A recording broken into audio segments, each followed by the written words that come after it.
As you can tell by the thumbnail of the video, this is a pretty good fucking game. I want to thank all the feedback and comments and likes and subscribers I got in the spoiler-free review that I did. We hit 100 subs here on this channel, which is fuck yeah, dude. But I want to also thank the developers for also commenting on the video. I'm glad I was able to help you appreciate what you've achieved, and it made me feel pretty happy that I was able to reach you. I quite literally stumbled upon this game browsing the most recently released games on Steam when I saw this familiar Half-Life type logo with overwhelmingly positive reviews, and I thought to myself, should I buy this? I told myself I was going to cut back on the games, but on Steam, you need to prepare for whatever the application throws at you. Sales, new releases, bundles, or in this particular case, unforeseen masterpieces. But as I sat, stroking my nipples, I looked down at the price and I didn't know how to feel. There was no price, it was free. In the end, I ended up downloading it, but for the rest of the day, it just sat there, eager, ready to spring, and I wasn't ready to catch it. Is it overwhelmingly positive because it's a good game, or it's just free?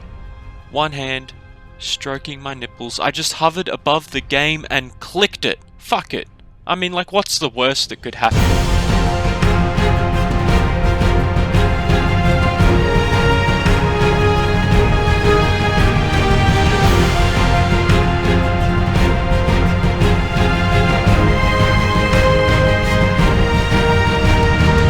The fuck? Oh shit, what if there was a parallel universe where I didn't play this game?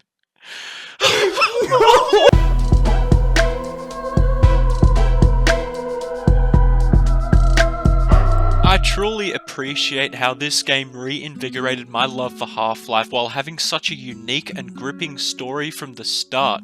What I appreciate so much about the beginning of this game is it immerses you into a story by living it, not simply telling it. You first get a good look at yourself in the mirror and perceive that you're a Combine cop, then talking to yourself about wanting that promotion, understanding that this protagonist has some sort of dreams and aspirations, something the developers were ballsy enough to pull off, while getting so much dialogue and lore of this game in this one area. After being late for your job today, quite like Gordon Freeman being late in the start of Half-Life 1, the cop informs you that there's no patrol for you today. You're on crab duty. I feel that this highlights they would all rather be outside than inside fighting head crabs. Sure, some wouldn't mind venturing out to make some civilians pick up some trash, but I believe that it just makes them happier when they're in the sun, you know? Like, they're human after all, and I feel that this game emphasizes that. But while walking through the rest of this area to head to your next destination, you'll come across many little details that'll all work to captivate you inside this world. You'll find prisoners being held in cells, being forced to watch Wallace Breen's speech at the start of Half-Life 2. It's sad that this is the only thing that they can watch. The only reminder of humanity is the person who betrayed it.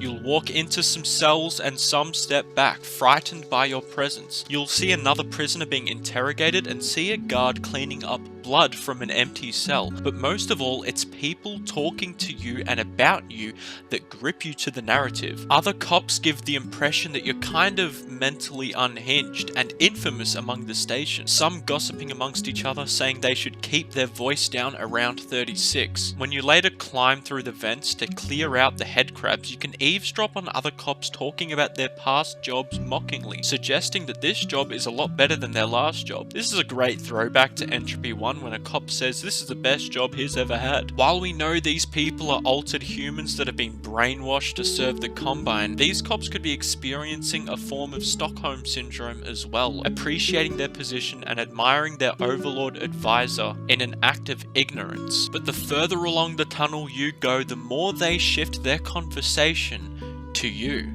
They circulate the rumors you have about your past life and your true name, Aiden Walker, being a prison guard, your wife dying, and somebody taking your kid. The guy on the computer looking up your details notices that you are a part of Family Cohesion Services and suggests that this is because you want to find out who took your daughter. But another guard jumps in and advocates that you're a sick freak who killed your daughter. They all collaborate and conspire against you by fudging your numbers, which enrages 36 so much that it leads him to get out of the vents, grab a weapon, kick down the door, and proceed to kill every single Combine in that room. Even after the last one surrenders, it doesn't stop you. There were many properties involving in making this section great. You not only get a solid backstory on your character, but it's being revealed through a lens of hatred for you. You're somewhat of an unlikable character in this world, and it encourages you to find out why. During this section in the vents, when you're eavesdropping, they even pull up articles on the screen which, if you look closely,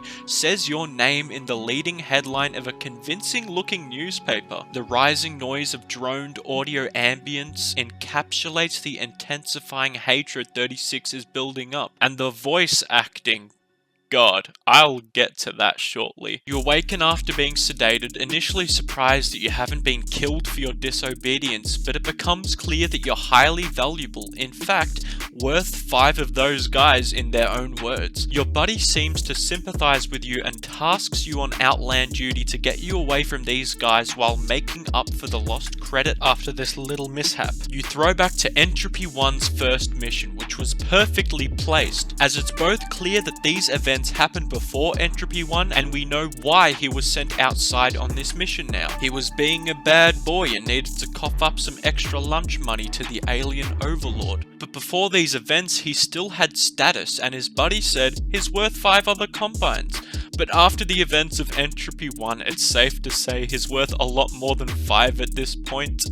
I mean, like, he's experienced 2 boss fights already. And another interesting aspect about this segment is that he's doing this for credits. He's going in to kill rebels who the aliens have already clearly beaten if this wasn't for Gordon Freeman and Alex Vance alone, but the Combine cops are getting rewarded for participating in genocide. Not only that, but the other men he killed are simply worth nothing more than currency to the advisor. If he makes up the money that the Overlord lost, they don't see anything wrong, because 36 is not only a powerful asset to the Combine, but is also very loyal, which makes him highly valuable. But after breaching the door, you go through one of the best cutscene sections this game has to offer. There was some superb visuals in this cutscene with great sounds to accompany them. My personal favourite moment would be the arrival of the Combine that 36 witnesses from his prison cell. The sound of this was mixed in so fucking perfectly, and the creepy blue lights that beam so suddenly feel like an alien invasion movie. However, during this same segment, 36 is talking about how everyone took everything away from him, which relates back to the previous section where he got enraged that the other Combine cops were about to take everything from him as well. People took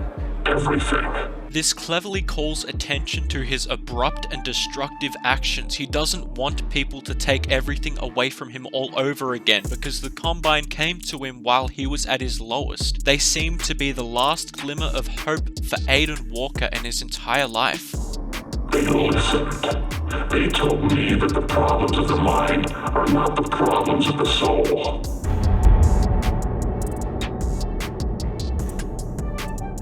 I only had one thing to give up for this job. My humanity. Some would say. I never had it anyway.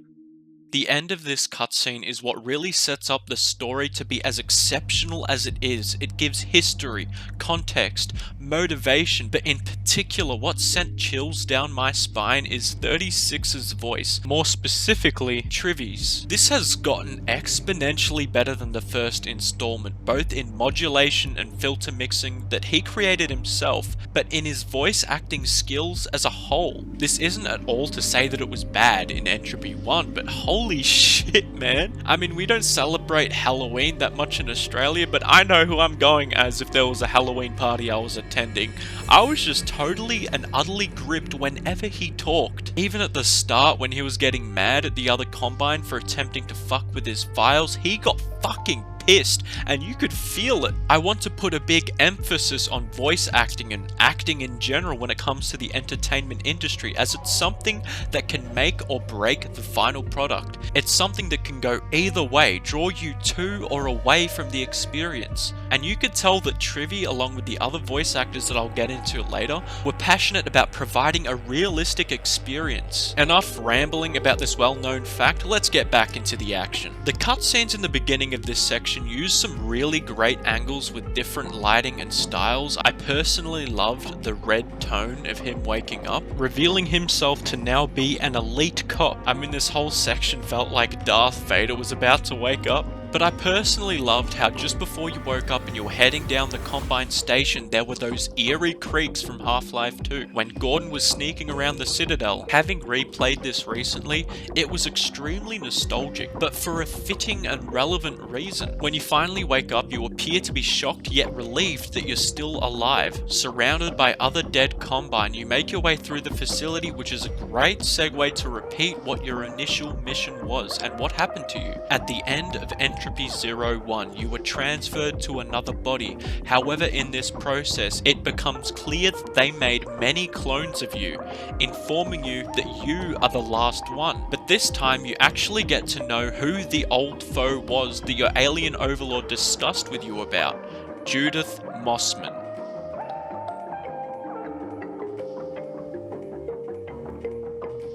Judith Mossman's backstory starts in Half-Life 1. She applied for the same post as Gordon Freeman in Black Mesa, but she didn't get the position due to Gordon Freeman's abilities and Isaac Kleiner's personal recommendation of him. This could definitely be a cause of resentment to Black Mesa and Gordon Freeman, seeing as she did not get an important role within Black Mesa, but Kleiner's recommendation directly saved her life from the events that happened in Half-Life 1, and she later became one of the lead scientists and an overall important member in Black Mesa East during the Combine's reign, and helped aid the Resistance's war efforts. But all the while she was working with Black Mesa, she was also working as a triple agent, pretending to be a double agent for the Combine without the Resistance's knowledge. This fact alone proves that she is manipulative and untrustworthy, all the while being bright-minded, incredibly skilled and versatile. To be one of the only humans working alongside the Combine and then the leading scientists of Earth is a major undertaking, but tricking both sides with your loyalty or disloyalty and pulling it off is incredibly genius. So it's no surprise that this wild goose chase would last so long between 36 and Mossman. She's not going to be easy to catch, one being crafty and genius, the other being determined, deranged, and deadly. This is an incredible setting already, a matchup of the ages. When you head up the elevator to the top of this facility, you encounter another Combine cop. You're able to assign him to your squad and direct him on where to go or to follow you through the rest of this section. Your job here is to destroy all the antlion nests, then kill the antlion guard and evacuate to safety. The gameplay in this section was incredibly fun. During my second playthrough on the hard difficulty, I realized how useful the other turrets and other Combine cops in your squad were, and it overall felt extremely balanced and rewarding.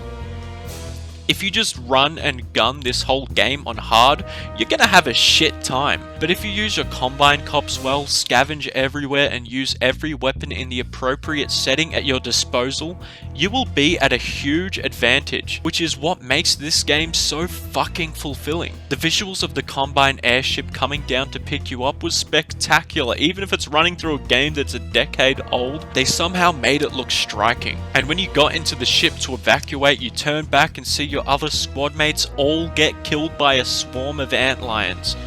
This scenery and section as a whole was executed extremely well. This was also a great introduction to the new mechanics of the game, as well as the extremely hilarious things that 36 can say. So, what's the deal with this place? Who let the bombs in? You guys don't sound very much The next mission is a great way to show you that each map is completely different. This whole mission was just a blast. You start outside mowing down rebel scum, eventually teaming back up with another Combine squad. Where the hell have you been? I killed them all already. Still on the search for Judith, you make your way through an amazingly designed office building, and honestly, this map is a banger, dude. Open for business. This is heaps of fun on the challenge maps, and if this game ever got a multiplayer update, this map in particular is one I'd highly recommend. Surprised these idiots can play poker. But inevitably you realize that you're too late and Mossman is nowhere to be seen. The other leaders of the rebels make their exit with you left to navigate the best way out of this building. And with rebels flooding this facility, you're slowed down by quite a lot. You reach the control room, press the button to open the door, but suddenly you all get flanked by flying rebels. They fly now? They fly now! This is where the game pushes you to your limits. You can easily lose your whole squad in this conflict. There's a sniper in a room that you can throw a grenade in, but it's very challenging to pull this off, having shotgunners and jetpacking enemies closing in on your position. But you are an elite Combine now, and you want to keep your perks. You storm your way through the map until you locate Arbite Communications, and this is where the story plot really thickens. You start to hallucinate and imagine another elite Combine cop walk across the room, through double glass doors and down the hallway. What I particularly like about 36's simple response of "hey, wait, where'd he go?" is it can be applied to two different situations, being an internal dialogue or being cautious and warning other squad members about this strange thing you just saw. You later see the hallucination engage in combat, then disappears and the TV on the wall ahead of you turns on. Is that so? And who are you, exactly? 3650. What? Impossible. The way that his voice glitches at the moment that he reveals himself to be 3650 is just great, and the music that pumps up after he said this enhances this scene. The timing of the soundtrack was executed flawlessly. The reason I highlight all of this is because it feels like a damn movie that you're playing a role in. You find out what your daughter's name is, Ava, and it proves that this Combine defect is truly a clone of 36, and there's likely many more clones of him. What makes a story so great isn't just the story, it's the questions and speculations you start to create in your head. Is this Combine really me? More specifically, is he the original me? Are we both clones, or is one of us the real Aiden Walker?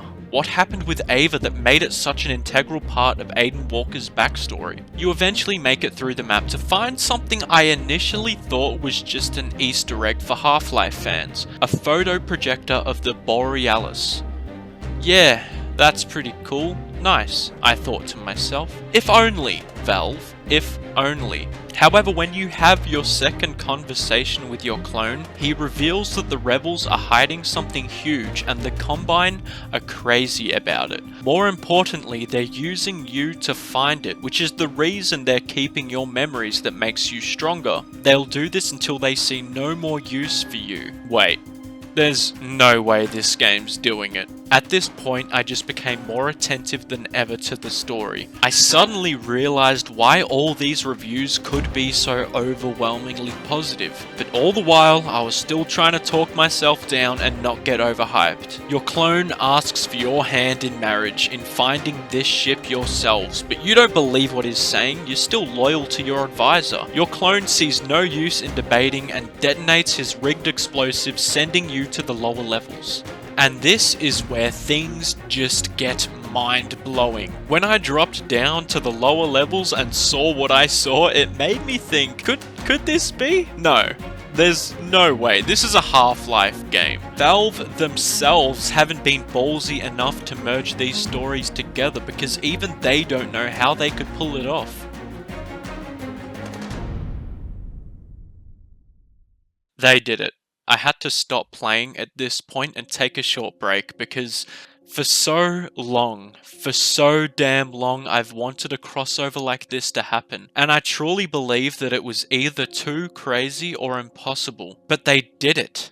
They shifted the whole game to feel like a Portal game at this point, including the small touch of removing your weapons and having the Portal humor within Wilson, and have some of the Portal puzzles present within the sections down here. But most of all, the banter you have with Wilson and character bonding unknown to either of you at this point is just something magical. To say this filled a void is an understatement. To the people who aren't fans of the Half-Life and Portal series, this might seem like an over-exaggeration, but you need to grasp how much of an influence Half-Life 2 has had to many people. After all, it was the sole reason why Steam was created in the first place. The developers set up such an amazing story universe, yet left it to rot out and die due to whatever the fuck went on with Valve. They could have some complications with continuing the story, the overhyped expectations, or the lack of motivation, or the already immense financial position they have both with microtransactions and Steam as a whole. The fact that now these modders have put more time and effort into crafting something to fill in the void of the long-awaited almost 20-year wait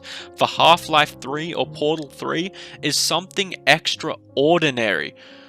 To put it into perspective, I was still in primary school when this whole universe was put on hold. So you and Wilson team up and he helps you to unlock doors around this facility to assist you in getting out, and you later find out that your clone also found this use for him as well. So, I should probably tell you about the gigantic man-eating monster. Oh, you think now would be a good time?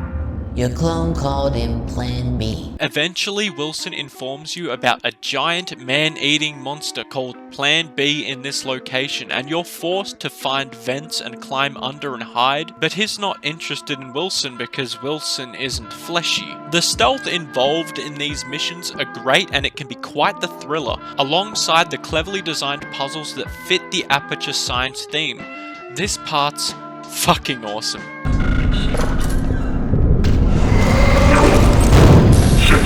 Shit. Guess what's right behind me? Oh, get up. Another real new moron is coming. Holy shit, open the door. I'm trying. Open.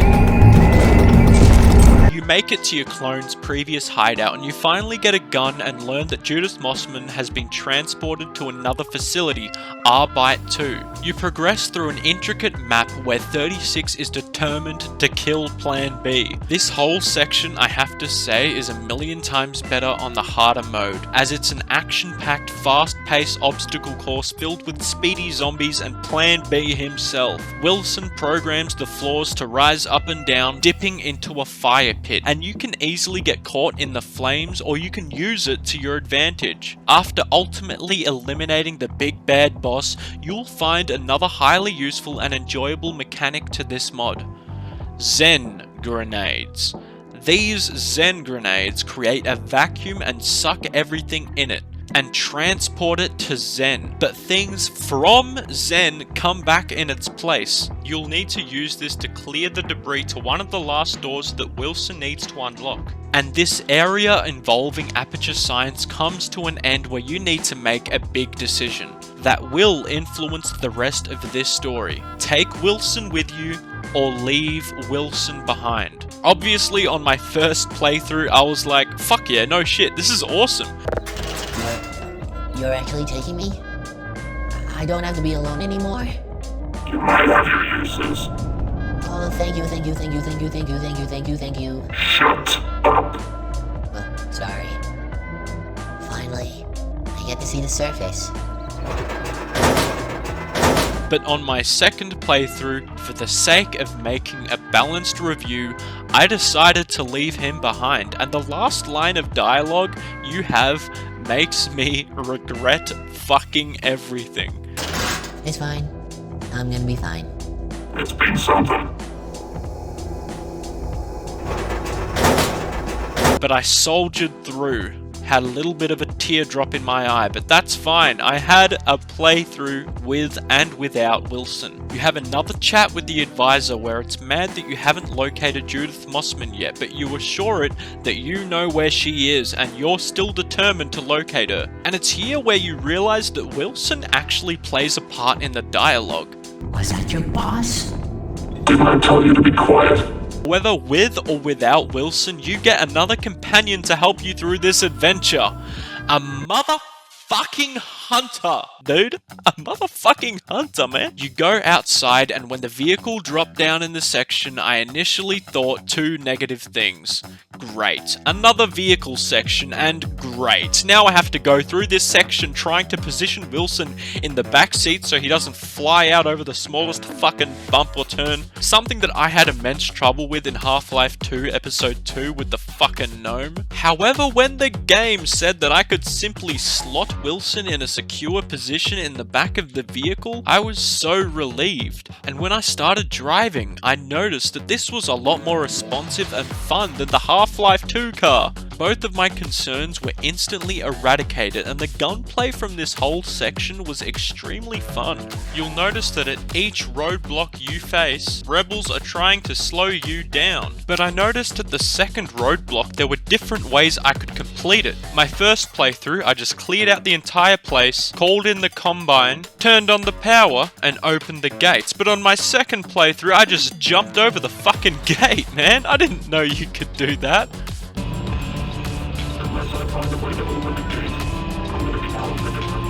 This means that you can complete this area very quick if you think outside the box, but the rest of the journey obviously is a lot slower. However, I really liked at the second checkpoint there was still another car in the tunnel I was able to jump in, and a hunter followed me the whole way, no troubles. I really like how the developers thought of ways to create, then accommodate and accept different playstyles, and honestly it would have kind of sucked if I had to b-hop the rest of the journey, but each area in this section felt new and heavily designed. There's a really well crafted snowy terrain on the outside, but on the inside there's long creepy tunnels all with different lights and tracks. There's a tunnel with glaciers, and you can even find a dead Vortigern sitting in a chair watching TV, or a shack in the lake that gives you a little jump scare of a massive fucking monster, and there's crates along the way that are filled with creatures from Zen that you can shoot open or drive into. Altogether there was a lot of small things here and there that I didn't even notice on my first playthrough. I think what I liked about this driving section is it wasn't predictable. There was something new around every corner.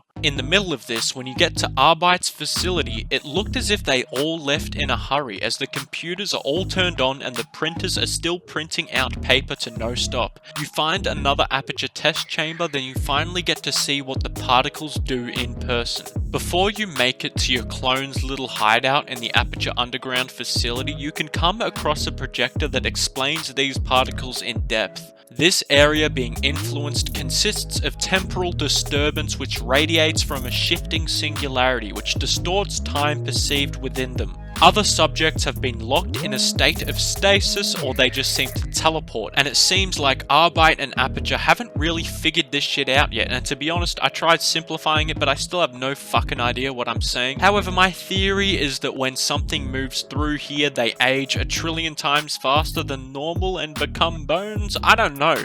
There's probably someone who knows, but the main takeaway, it looks fucking cool. When you turn the power back on, you get an image in your head of the borealis, and then after turning on all the power in the facility, you get an even bigger image of the ship sailing right by you. I feel like the build-up of mystery here is done great, and even if you were to play this game without knowing the whole story behind Half-Life, you'd be intrigued to what the ship must mean. The atmosphere at the next stop is done perfectly. There's the heavy breathing from inside the crates holding Zen creatures, as well as an ominous light in the distance with a green light above it, symbolizing that you can open it. But what's inside, you ask yourself? Then, after you head inside, you make it to an elevator where 36 shits his suit. Going down.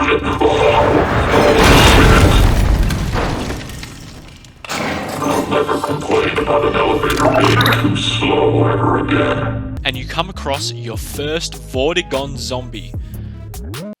Then more and more Vortigon zombies. Metal as fuck, my guy. You eventually turn on the power and escape the facility to hear a very familiar war cry. Legitimate Vortigons, who are a lot more challenging than their zombie counterparts. Overall, I feel that this whole section was done extremely well, and I'm so surprised that the layouts of all the buildings in these sections are completely different to each other. You fight your way out, then through the rest of your journey, killing more rebel scum, then further along your vehicle gets stopped due to this electric shitball, and your clone was the dickhead who did it. You find out the reason why he's not facing you at this moment is because he's a massive pussy and he knows he will lose. But the excuse he uses is that he has people on his tail, and he's using you to get rid of the tailing rebels. Here's where you make it to what we can suspect to be Cave Johnson's house. This is a great standoff between Combine and Rebels, where you have to hold your positions and survive the onslaught. This section is a ton of fun, and this map could totally be turned into like a single player or co-op survival mode with rounds and progressions and shit. But in the end, I do realize it would be a lot more difficult to make this multiplayer, not that I know a single thing about fucking creating a game, but you eventually hold off your position and call in an airstrike to completely annihilate the rebels. But most importantly, you fuck up Cave Johnson's house. Then you make your way through a tunnel coming to a hole where you'll find your first health pools in this game, leading you through such a magnificently crafted area covered in zen terrain and fauna. This truly felt like Half-Life 1, which is amazing. You narrowly escape another big boy, or you can fight it and kill it if you want to, but you don't need to, and power up the cart to go through yet more amazing scenery. Did I mention this game is a mod? Just take that in for another few seconds. I just want you to really just take it in. You reach a lift that takes you up to extraction point 9, then you finally find her. This starts one of the most intense chase battles of this entire game, a manipulative mastermind versus unrelenting maniac. She makes her escape, and it feels like surface tension from Half-Life 1 if the roles were reversed. Being the one chasing instead of being the one chased is a really unique change that they pulled off perfectly. Teaming with other Combine and seeing Combine airships drop down is such a surreal experience in this segment, and when the rebel leaders call for the retreat, you feel powerful. That's something this game does perfectly. You feel like a badass being a Combine, and you know how vital this mission is. Your team unfortunately ends up empty-handed with the capture of Judith Mossman. However, 36 is still more determined than ever, and he becomes adamant that there must be another excavation site they're taking Mossman to, and he eventually finds excavation site 7. Wilson starts to act extremely cautious and scared, saying he doesn't know if he has clearance for this area, but more importantly, he doesn't want to go to Android Hell. Whether Android Hell is real or not, this is a great callback to GLaDOS reminding androids that at the first sign of defiance, they'll be sent to Android Hell. Oh jeez. What? I don't have clearance for this area. Who cares? Maybe we should leave? I don't want to go to Android Hell. Maybe Wilson's just affected by the trauma from Aperture, or maybe it is a real place, and wherever he goes, Android Hell will forever be a part of his programming. We know that he was designed by Aperture, and this is definitely an Aperture facility, but this place may hold something that not even robots are allowed to see. Regardless, it becomes clear that this is likely the way Mossman's heading, as there's rebels fending off small pockets of the path and creating a massive fucking bonfire of things they don't want the Combine to get their hands on, as well as a whole room filled with mines. But eventually... They've got something. Okay, it's human. Hello? Hello. Oh god. Oh shit.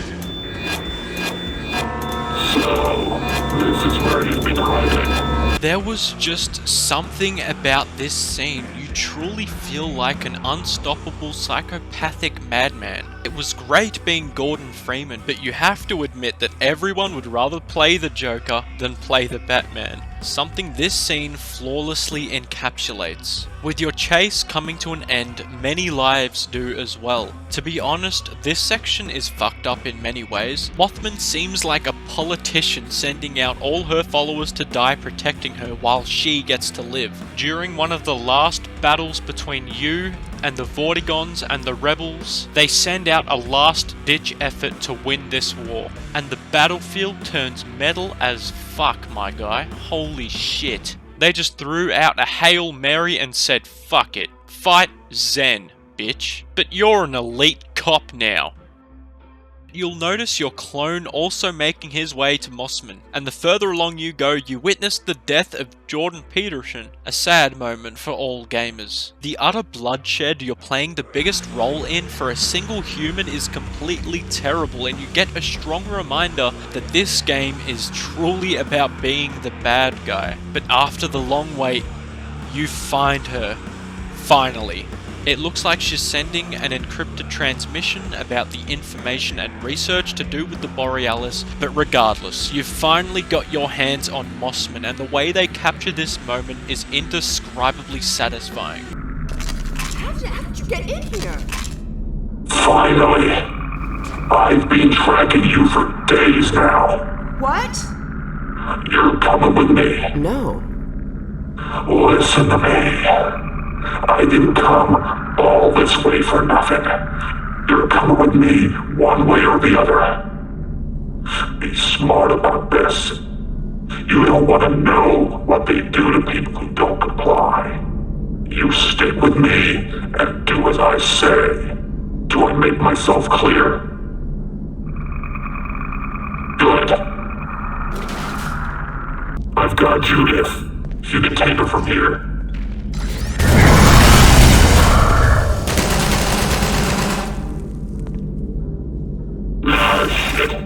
What's that? Yeah, that's right. You're too late. I got to Judith first. Missing the point. She's still gonna die. So, Dr. Mossman, how about you open that door back there before my psychotic clone mutilates us? With one mission accomplished, your gratification is put on hold until you escape from your clone. The tension they build up, as well as the chase segment you go through, perfectly captures the importance of your mission. And it's quite interesting how if you bring Wilson along with you on your journey, your clone thinks it's strange as he didn't get anything out of him. Oh boy. Why are you hauling around that place of space? He's helping me. Unlike you. You bring Mossman to safety and inform your advisor that you did the job. However, your overlord isn't satisfied. You still have a pretty big loose end. Your clone. You agree that you need to stop him, so now your attention shifts to him and you track him down. You make it to another Aperture underground facility, and it's here that your clone reveals that he's the closest template to the original, so he thinks that he's the master and you're out of date. He could just be talking shit, however you become adamant that he's the bad clone who's rebelled against the Combine. However, strange things start happening when you continue on. You start to hallucinate and imagine that you're on the Borealis itself, and when you come back, Wilson informs you that you indeed disappeared for a second. Further along your path, this happens all over again, and during this visit you see your clone burning, then find a device inside the ship. And when you come back to reality, you ask yourself what that device was and what did it do to him, because your clone just walked up to it and fucking... Regardless, you continue on and finally catch up with your clone.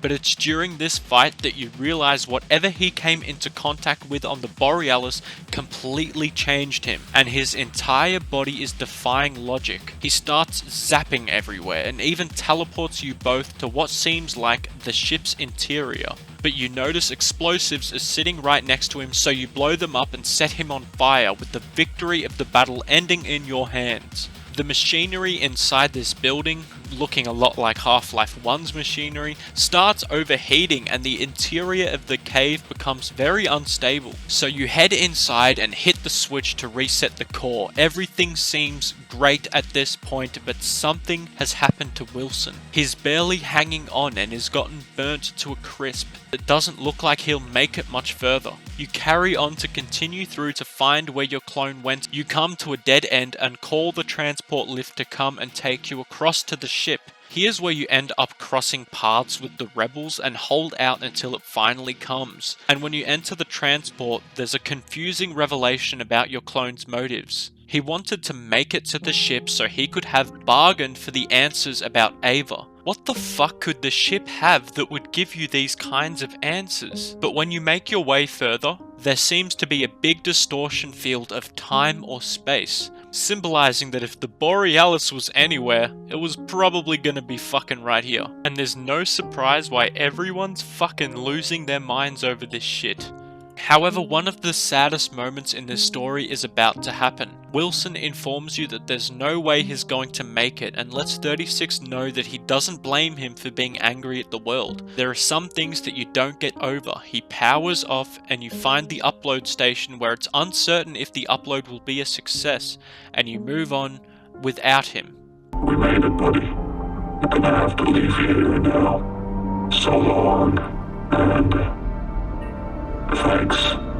I feel like I need to segue this moment for what Wilson means to the story of Entropy 02, or more specifically, to 36. I haven't mentioned him that much since you can play with him or without him, and Wilson at first could be seen as another gnome to carry around like in Half-Life 2. However, he's so much more than that. He helps unlock small areas called Wilson closets that are filled with ammo and health, but the dialogue and character building that you go through is a masterpiece in itself. He's a really lovable character that seems to be a glimmer of joy in this overall bleak world, and seems like someone 36 needs on this adventure. During my second playthrough where I reluctantly chose to leave Wilson behind, the game felt completely different in an enormous way. The adventure was missing the humour, the sense of companionship and help Wilson can give you, but most of all, it felt grim, bleak, lonely. Even though the gameplay itself was almost identical, it felt like I was missing something. There are many theories regarding aperture science's transferring of consciousness from a human to a machine, as we already know what happened to GLaDOS. If this expanded out to the other AI within Aperture, and this expanded to Wilson, this would only make Wilson and 36 even more relatable. They could have both been involved in some sort of consciousness transferal removed from their host body. Regardless, one of the biggest aspects is it uses artificial intelligence to restore a sense of humanity in 36. It's ironic that Wilson is assisting a human with reconnecting to his human emotions, but he does. What? I mean, yeah, I guess, whatever. I knew it. I don't mean to get all poetic here, and to be honest, it seems a bit much that I'm recording this over a piano, but I mean, I don't normally make videos like this, but I feel like it's deserved. This shit made me cry, man. I don't cry. So I'm gonna chuck the piano back in and make you cry, motherfucker. But this is what made this game so beautifully tragic. You continue on and finally see it with your own eyes. The borealis. And at the entrance of the walkway, you find your clone, where you talk to each other for the very last time. He reminds you that this is what everyone has wanted and it holds everything that they could ask for. You start to second guess your actions, but remain adamant that the Combine will let you keep your memories once this is all over. However, your clone is sure that the advisor won't trust you anymore and you're done for. The advisor shows up and slams a shipment container on your clone and informs you that your past still troubles you, and as a reward, it will remove your painful memories. And just like his promotion in Entropy 01, this is mandatory. At this point, 36 realizes that his clone was right all along, and with this information, you can do two things that all have dramatically different outcomes for the future of 3650, with three main endings.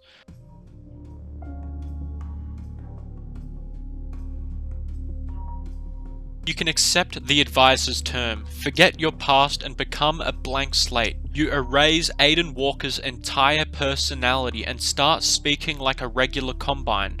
Then give your findings of the borealis to the advisor.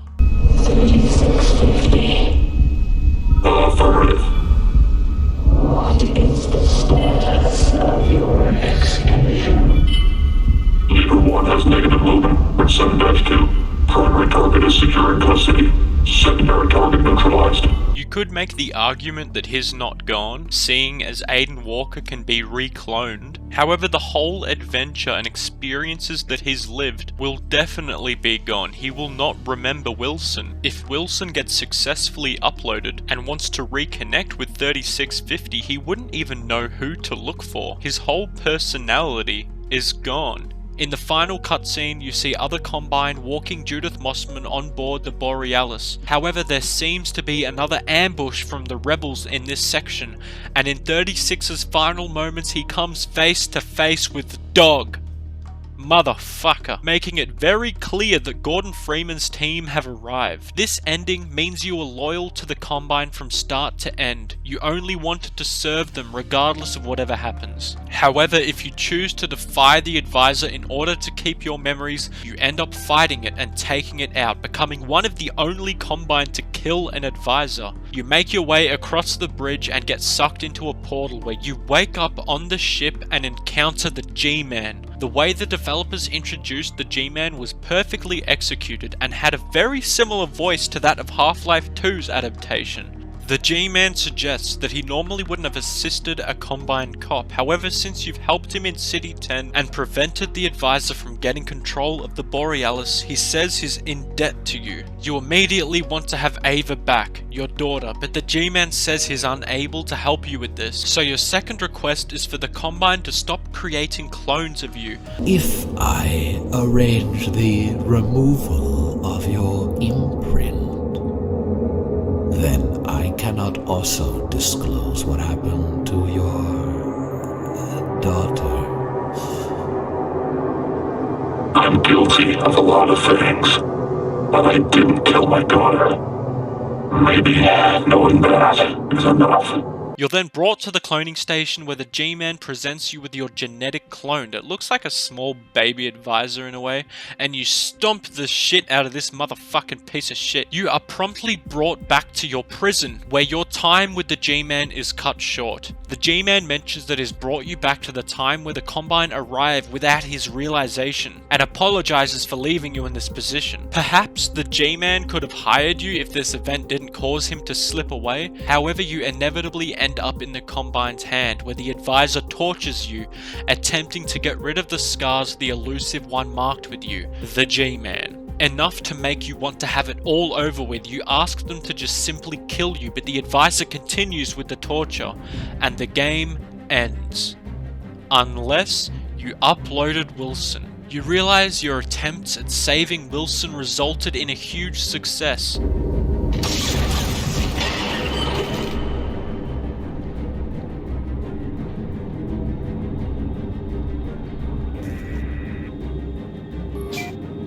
Boss, I found you.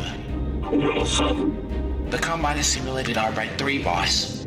I got into their systems. Wilson, it is you. I can't believe you came for me. Well, we don't have long, so listen. The Combine are trying to get the ship back. We can't let them have it, boss. We gotta get you out of here. It's not much, but I found you a gun. Okay. What's the plan? The Combine assimilated Arbite 3 and Wilson managed to get into their systems and intercept the ship that you are on. This was the masterpiece of a story that is Entropy Zero, a void filled by the developers who truly care for this franchise. There's a lot of speculation about the story continuing, but it's not to say it would be an easy feat, as the story they constructed so far is relatively canon, keeping away from most of the mystery of the Borealis, and leaving Gordon Freeman's and Alex's part in the matter aside. But as we saw in the Combine ending, it becomes clear that if this story continues and they make it to the ship, they will inevitably be facing Gordon Freeman's team, as we saw Dog in 36's final moments. The ideal situation is for this story to become canon, obviously, as it adds so much more to the Half-Life universe and it's a brilliant addition to the lore. Perhaps Valve could hire the Breadmen to work on Half-Life 3, but that being said, the ideal situation isn't what we always get, especially in the hands of Valve. I don't mean to shit-talk them, but it takes some balls to leave Half-Life 2 Episode 2 with the crazy cliffhanger that it did, and if you haven't played Half-Life Alyx, just block your ears for a few seconds. I'll give you a chance to skip ahead or mute the video, but I'll leave this symbol on the screen for the time that I talk about Half-Life Alyx, and when it's over, I'll remove this symbol. Okay, are we ready? Final warning.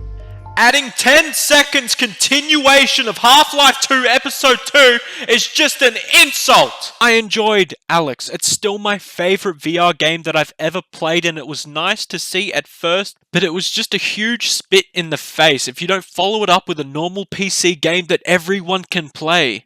We made you, Valve. We raised you. And you know what you're doing? You're fucking us in the bumhole. Okay, symbol removed. We're all good, and your fire drill is over. So, Breadman's team of Breadmen. If you don't hear from Valve about like collaborating together, which I think could be highly probable, branch off and make your own story. You did extremely well, and maybe there will be a Half-Life 3, and maybe your story will be better than theirs. Maybe we will have two amazing different points of reference, and honestly, the more Half-Life games, the better. I want something. God damn. And this game did it! Either way, rant over. I really want to get into something else now. What makes a game a masterpiece? I gave this a solid 10 out of 10 score in my spoiler-free review. I need to highlight that this is subjective. You're allowed to give this whatever you want, as it's fine. But if I were to give a game, or anything for that matter, a perfect 10 out of 10 score, that's something that really needs some sort of explanation. It's my first 10 out of 10 on this channel, so I'll provide an analogy. I don't mind listening to rap music. I'm a dirty little slut. I admit that I enjoy songs that have offbeat vocals, obnoxious auto-tune, and repetitive vocals. I'll definitely find something I enjoy about it, and I'll get my cheeky dopamine hit from it. However, I will never sit here and say that that type of music is a masterpiece. Similar thing applies to a lot of newly developed AAA games. They're nowhere near as good as they used to be, but I'll buy them and play them and have my fun. If your Call of Duty game consists of fucking multiplayer and zombies, you're creating a rap song. Does this mean that Entropy 02 is a masterpiece in every single way, shape and form? No. Not a single game has that status, and even though I'd rate Red Dead 2, The Witcher 3, Outer Wilds and Half-Life 2 all 10 out of 10, it's simply because the complaints I have don't really affect it that much. So I'll mention one complaint that I have that Entropy 01 did even better. Physics felt less buggy in the first game. When you pick up things in Entropy 02, they often glitched out of the place, and while most of the time it was just a minor nuisance, there were some key sections of the game that I had to restart a few times because Wilson kept fucking get back. But unlike I would with a AAA game that's been in development for years under teams of hundreds, I wouldn't knock a game like this on that, and it's something easily fixable later on. Remember, this is a small team, probably smaller than a lot of teams behind popular indie games, and the beta testers of this game would probably reflect the size of the team, so I couldn't bring myself to knock down a solid 10 out of 10 due to these bugs in the physics, and after all, it wasn't a huge problem that I kept on encountering. Like I said, just a minor nuisance. Most of the times this happened, I just ignored it, and carried Wilson like nothing was really going wrong, because in reality, most of the time it wasn't. Nothing completely game-breaking was going on. I mean, I did experience a couple crashes and bugs here and there. Drift King. But that's just games, my dude. I still think Skyrim's like one of the best games ever when you mod the fuck out of it. But dude, you can see some fucking whack shit in there. But after playing this game on day 1 or 2, I can say I was relatively surprised with how smooth my experience was. All in all, this game provides so many different things that I'll talk about, which has earned its masterpiece status. So I'll just talk about the main 5 aspects which gave this game a 10 out of 10. Bonus features. I'd be silly not to mention this one just briefly, as there's a lot more bonus features I'd expect for any single player campaign focused game. There are challenge maps and even extra maps that were cut from the final product. The challenge maps are actually fun. There are time trials being my personal favourite, and other challenges such as most kills, least kills, etc. And you can try and get like gold on all of these challenges. This just provides extra playability to the character. And speaking of extra playability, there's so many extra things that you'll miss on your first playthrough that's worth another playthrough. Even having a Wilsonless experience, which I fucking hated for all the right reasons, it provides a lonelier and darker experience accompanied with a different ending. And the extra mission you do is actually fun. Granted, it's not like amazing, it doesn't provide that much more to the story. The whole vibe of this map is just done perfectly. Anyway, moving on to level design. This game is similar to a FromSoft title in many ways. To give you an example, the game doesn't always hold your dick when you need to pee. There's no obnoxious objective markers that lead you to your destination, simulating an adventure. This is an adventure because you need to figure out by yourself what you need to do and where you need to go. And it's nowhere near as hard and time consuming as the puzzles in Entropy 01. Not only that, but each level is mapped out entirely different to one another, which have a completely different aesthetic that they were going for. Having the winter vehicle section, the standoff at Cave Johnson's house, the Combine interior such as the starting location, and the second mission where you wake up in the control rooms, the Zen fauna that felt like Half-Life 1, then going through a cart into a beautifully designed tunnel, the final mission seeing the borealis and its respective scenery. Each level had a lot of effort put into it, and it's something that cannot be glanced over. On to character building. I did not, in no way, expect to have the emotional attachment to Wilson as I initially thought. Having a robot from Aperture Science and a Combine cop become friends. What? The banter they have, as I've mentioned, oh my god. And unlike Wheatley in Portal 2, Wilson remains a true friend after being uploaded and given all the power to do whatever he wanted. He still came back to 36 and provided one of the best endings to a video game ever. And the rivalry between Bad Cop and Clone Cop was a showdown of the ages. It's so hard to compare the rivalry between Bad Cop and Mossman or Bad Cop and Clone Cop. They both achieved what they intended to do excellently. The character building of the other rebels, including Mossman, were done perfectly well. They became confident that they were escaping from the Combine successfully. And then when all things came crashing down, they cracked, including Mossman. But the biggest takeaway, obviously Wilson and 36, that's the main reason why I'm giving this a 10 out of 10. Onto the voice acting and scripting. This is one of the biggest aspects to this game. I feel like I need to highlight. The way these characters were written felt like a fucking movie. Not a mod, not a game, it felt like a movie. Each monologue held weight, felt appropriate, and developed such a great and unique personality between each other. As I said before, acting can make or break a final product in the entertainment industry, but it can at times improve the immersion and likability of the product even greater than normal. When I say a game is a masterpiece like Witcher 3 or Red Dead 2, like I've previously mentioned, they already had incredibly immersive environments coupled with gratifying gameplay, but just imagine how different it would feel without these voice actors who pulled you into the story and world even further. Or what if the script writing was not at the level that it was? It could sound cringe when I say this, but 36 and Wilson are the Master Chief of Halo, the Kratos of God of War. These voice actors managed to fill in the role of the Half-Life universe and outdo the Half-Life games themselves with the final execution of this. There's a lot of talent that was involved in this, which truly made me appreciate the final product as much as I did. Trivy not only did an amazing job with 36, creating a cult icon for the years to come, but he also voiced the advisor. He intimidated and scared the living shit out of me every time the advisor popped up on the screen. He added a voice to a voiceless enemy of the Half-Life franchise, but made it work. CW3D did an amazing job as Wilson, capturing an aperture droid in such a relevant yet unique way and acting as a great companion to 36, which both actors somehow designed together beautifully. They made me cry, bro. I don't cry. I'm a man with hair on my chest. But they waxed it.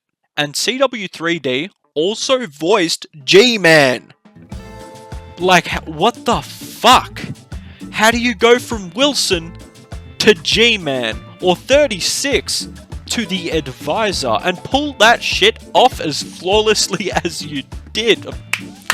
Good job. What the fuck? How the fuck did you? But in conclusion, all the voice acting was believable. There wasn't a single character who felt like they were out of place. And the scripting is something else that needs credit where it's due. The amount of lines 36, Wilson, and the other characters can say is on par, if not more, than a lot of other AAA games provide. But there's also hidden dialogue in areas that go into the what-ifs, so it's clear to see that the Breadman put a lot of time in exploring every single thing that could happen and have it all make sense. For example, if you kick the G-Man at any time when you talk to him, he will get mad and teleport you to Zen, being left to be eaten by a gnome.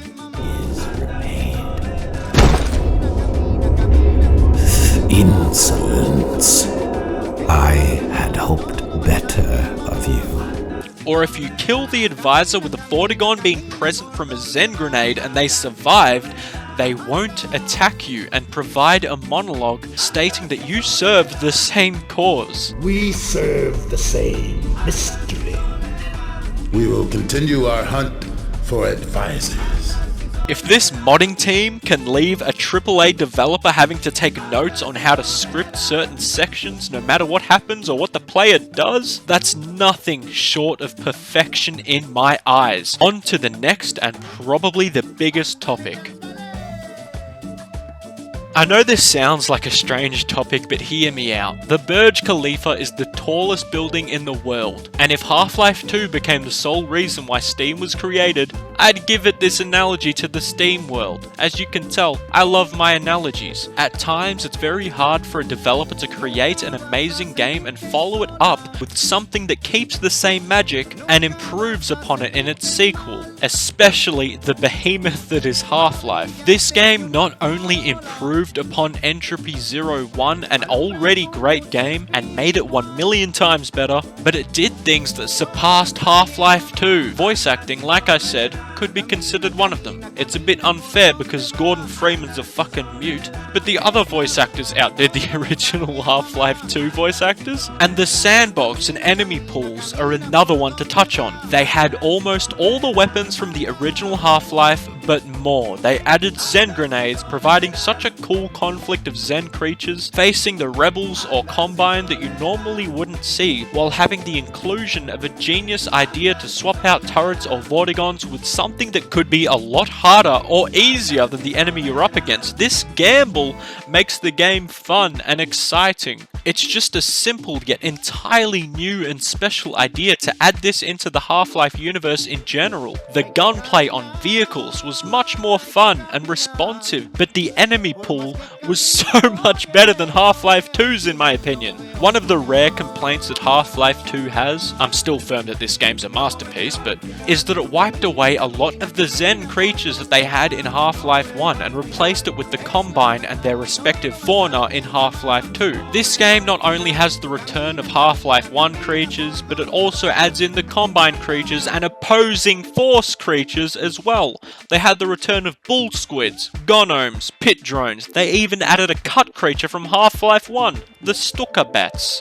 Maybe because it sounds like the other word. And on top of this, they created a new zombie. The Vortigaunt zombie. Do you want me to go on? Well, I will, because this is my video, bitch. They had a Half-Life game have the same magic, however involved the Portal universe into the story, and not only had the same feeling in Aperture as you would with the Portal games, but made it relevant to the Half-Life 2 universe as well. They had damn zombies in testing chambers. They made a Portal and Half-Life game feel like you were playing the same game, yet playing the other game, but it felt like the same. How hasn't Valve done this? To add even more what they did with the Portal universe, they had an aperture robot experience the outside world with another Combine and put meaning behind GLaDOS suggesting that the world above has changed to Chell, and perhaps worse than it is in the testing chambers. This could have been deliberate, as GLaDOS would have remembered the efforts and bloodshed that the Combine went through to get to the Borealis. Gordon Freeman was also just a worker of Black Mesa in Half-Life 1, not too different from 36 being a worker for the Combine. Sounds strange, but hear me out. They both encounter an event that forces them to act solo on their own accord, get stronger, use more weapons at their disposal, and encounter pretty big bosses at the end of each game. A boss that forces them to fight harder than they ever have, and their outstanding efforts inevitably catch the attention of the G-Man himself. They both unknowingly help the G-Man, which led the G-Man help them. This makes 36 very similar to Gordon, all the while being polar opposites fighting on different sides. And the game also makes you sympathize with the Combine. They both place you in the shoes of someone who's had their entire life ripped away from them. But 36 was brainwashed, and he was constantly being around other brainwashed cops who have probably been through the same tortures and biological altering that 36 experienced himself. He was all alone and no one felt sympathy until Wilson came along. This game is not only a great sequel to Entropy 1 and Half-Life 2, but accessible to new players as well, who could become Half-Life fans from this mod alone. For example, my girlfriend never plays first-person shooters, and only delves into like a select few games. However, I needed to show her this game, and from the introduction alone, she was like, yeah, I can see why you like this game. The amount of times I've tried to get her into a Half-Life game or try and get her into the Half-Life story is insane. This is incredibly hard to pull off. This has everything a game or story in general should have: a gripping start with an immersive feel, coupled with a satisfying ending that leaves you wanting more, and thinking about how this story could continue or how this could influence the mainstream games. I'm so glad I was able to convince myself to just simply give this one a try, because if I didn't, I wouldn't have experienced such a great game that has changed my outlook on the modding scene entirely, or even finally convince myself to buy the Half-Life DLCs. Yes, I have not played Opposing Force, and I'm definitely going to get around to it. Maybe I'll do a playthrough with my first impressions, because I know the basic concept but completely unaware of the shit that goes on. So if you want to see that, let me know, and I'll definitely upload a video of that on this channel. But for now, that is it for this video. If there's something I missed that you liked or didn't like about this game, be sure to let me know in the comments below.